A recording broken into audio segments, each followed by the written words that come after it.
Hello, today I would like to present all relevant facts of the case. Case name and parties involved in HAVMH 2004 SKQB 34, a Canadian character of rights and freedom. The defendant in the case is MH and the plaintiff is Singh H, popularly known as Master HA. Both were officials of Taekwondo Association of Canada during the time it was formed, as explained in the following paragraphs. Factual background: the claim arose out of the writ of label that Master H instituted against Madam H after the latter wrote a letter to the Taekwondo Association of Canada alleging that the former has been engaged in sexual misconduct. Madam H filed a cross claim of assault and battery by the Master HA on Taekwondo dance, purposely touching her on her buttocks, then touching her shoulders with the hand likely to touch her breast. Prudential background: Madam H informed the association about the incident, and the later Master HA protected Madam H for defamation of character. Madam H attempted to defend her with justification, saying of her allegations were true and citing qualified privilege. Judgment on libel claim: the court also rejected Master H's libel claim, which Erin and other defendant made in regret to incident of buttock grabbing that Madam H told the truth. The court also ruled that the arm gaps incident cannot be considered as libelous, since it was only referred to an occasional and unplanned touching, as well as it did not intimate any evil intent as what Madam H alleged. Judgment on counterclaim: while release of confidential information is unlawful, the court had determined that Master HA did perform the tort of battery and indeed touched without consent Madam H buttocks by grasping and squeezing them, and therefore Madam H was awarded with $7,500 in general damage for the assault. The court actually dismissed the part of counterclaim which related to grasping an arm while contemplating more just another fact, not consulting the court. So hello guys, my name is Paramjeet Kaur and I love to talk about all relevant issues in dispute with insightful explanation and effective use of visual aids. Issue of libel: whether Madam H's letter to the Taekwondo Association in Canada accusing Master HA of inappropriate conduct constituted libel.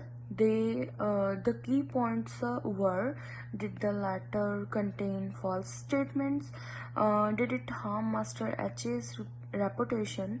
Truth of allegations: whether the statements made by Madam H in the letter were true, focusing on two specific incidents: the alleged buttock grabbing during the dance, the alleged incidental brushing of her breast when the Master HA grabs her arm. Qualified privilege: whether Madam H was protected by qualified privilege when she reported the incident to the Taekwondo Association. This involved examining if Madam H had a duty or right to report the incidents, if the recipients of the letter had a legitimate interest in receiving the information.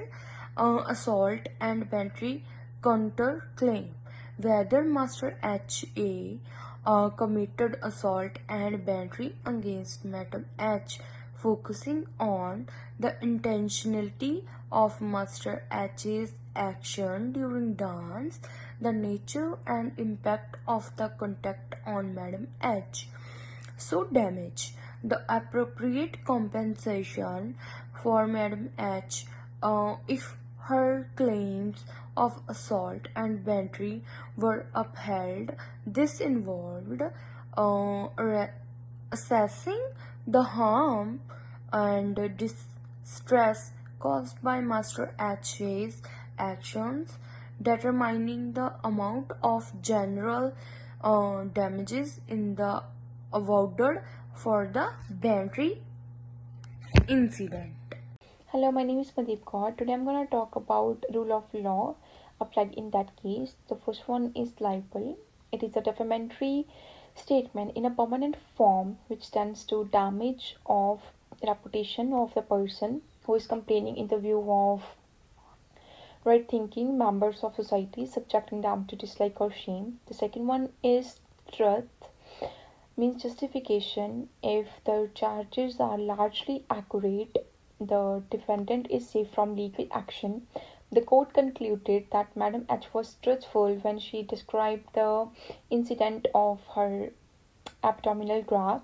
The third one is qualified privilege. The communication that is made in a good faith and with the best interest from the both senders and the receivers is protected by qualified privilege even if it is offensive.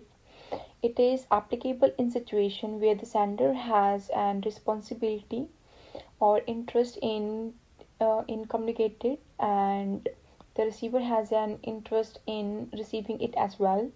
In the light of the fact that Madam's H letter was written in the relation to charges of harassment inside the Taekwondo Association, and the court granted her defense. Thank you. Hello, I'm Kohinoor and I'm here to talk about assault and battery. Battery, an international act causing harmful or offense content with another person, and assaults an international causing another person to apprehend an imminent harmful or offense content. Although Madam H claimed assault, the court primarily addressed the battery claim. And another topic is about the damages, general damages, comprehension of for non-monetary aspects such as pain, suffering, and loss of dignity. The court awarded Madam at $7,500 in general damage for the battery incident, considering the humiliation and indignity suffered. Aggravated damages increase compensation due to the manner of the wrongdoing, which aggregates the injury by causing additional distress. The general damage awarded already took into account the aggravating factors, humiliation, and indignity. Hello guys, my name is Sharanpreet Kaur and I would like to talk about the rationale and provides a comprehensive and insightful explanation of the court's reasoning. In this we have 2 points. Firstly, we discuss about the assessment of libel claim. In this, the court evaluated the truth of Madam H's statements in her letter regarding the two incidents with Master HA. It found the first statement about the beta grabbing to be true as it was corroborated by both parties and a witness. Therefore, the party of the latter was not defamatory as it was a factual recounting of events. Regarding the second statement about the arm grasp and incidental by breast content, the court determined that while the physical act did occur, the intent implied by Madam H, the Master HA intended to feel the breast, was not supported by sufficient evidence. The court ruled that this did not constitute libel as the substance of the act did not with the malicious intent suggested. Second point, qualified privilege. In this, the court found that Madam H had a duty to report the harassment incident to the association as part of her role and the organization harassment policy. Since the recipients of the latter were individuals who had a legitimate interest in the matter, the court held that the defense of qualified privilege applied. Secondly, the defense protected Madam H from the libel claim because she acted with her duty to report misconduct and the communication was made in good faith to those with a recognized interest in receiving information. Hi, I'm Jatinder Singh. Today I'm talking about counterclaim of assault and battery. The court found that Master H's did commit battery by intentionally grasping and squeezing Madam H's buttocks during the dance. The action was deemed harmful and expensive, meeting the criteria for the battery. For the arm grasp incident, the court concluded that any contact with Madam H's breast was incidental and not intentionally. Therefore, this part of the counterclaim was dismissed as it is not constitute battery or assault. Determination of the damages. The court assessed the general damages for the battery incident considering the humiliation and indignity suffered by Madam S. The amount of $7,500 was awarded, reflecting the harm caused by Master H's intentional and offensive conduct. The court did not award additional damages for mental distress and punitive damages, as it found that the general damages sufficient to compensate the specific harm caused by the battery. Thank you. Hello, my name is Harsimratpal Singh. Today I am gonna talk about evaluation of conduct and intent.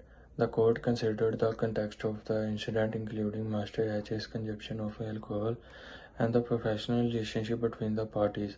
It found that while alcohol may have impaired Master H's judgment, it did not excuse the intentional nature of his action in grasping Madam H's buttocks.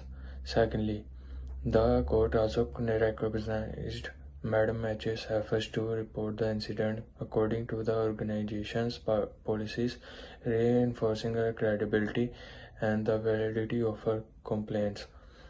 Thank you.